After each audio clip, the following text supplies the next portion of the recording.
COFO 26 was intensive, so that the dialogue with the statutory bodies needed to be downscaled to written documentation only. So in that perspective, what were really the major takeaway for our working group? Now, our working group have a role for catalyzing needed integration of trees and forest with agroforestry and livestock in drylands and rangelands. So in our perspective, it was encouraging to hear key speakers and to see the meeting documentation underlying the need for integration in a broad perspective for climate adaptation, for forest and landscape restoration, biodiversity, ecosystem services, as well as for social and economic transition.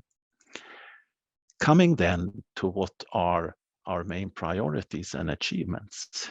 We welcome the COFO 26 directive to us to support the preparations for the UN International Year of Rangelands and Pastoralists in 2026.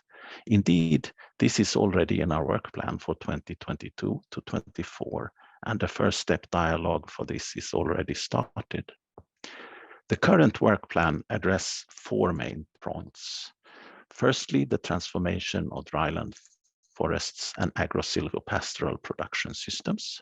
Secondly, in that process to promote innovative ways to monitor and restore drylands.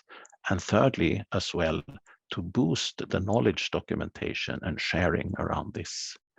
And fourthly, as an outcome, to improve dryland forest-based livelihoods and human well-being in a post-COVID recovery. The work plan emphasizes the role of and partnership with other FAO statutory bodies, such as the COAG Subcommittee on Livestock and the Secretariat for the International Year of Rangelands.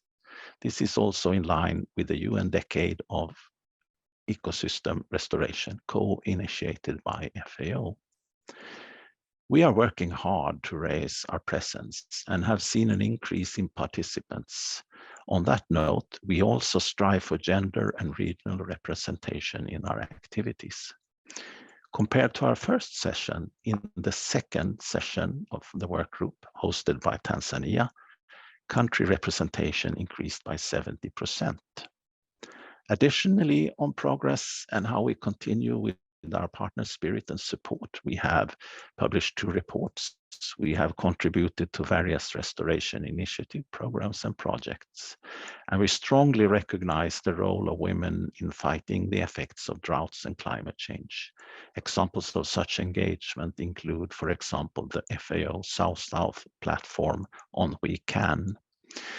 In addition, with the support and big thanks to the Forest and Rangeland and Watershed Organization of the Ministry of Jihad Agriculture in Iran, we are in the process of launching an e-learning program. This is on transformation of dryland production systems under climate change, together with the FAO e-learning academy. We have also engaged 14 interested partners to support this initiative. We are also partnering with 4 universities to conduct a summer school program in 2023. This will be during the 3rd session of our work group, which indeed will be conducted in parallel with the Near East Forest and Rangeland Commission meeting to be held in Jordan. Last but not least, we launched the Grazing with Trees assessment at the GLF COFO World Forest Week. In this assessment, our work group served as an advisory committee and provided 17 different cases documenting silvopastoralism for restoration of drylands, where the role of animals and trees could be seen as allies and not as enemies.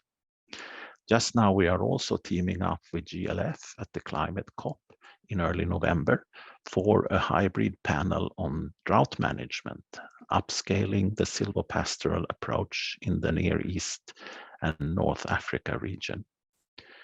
Before closing, I would like to reiterate our partnership with the COAG Subcommittee on Livestock, as well as the Secretariat for International Year of Rangelands. And again, many warm thanks to all our contributors, donors, and supporters for our important working group. Thank you.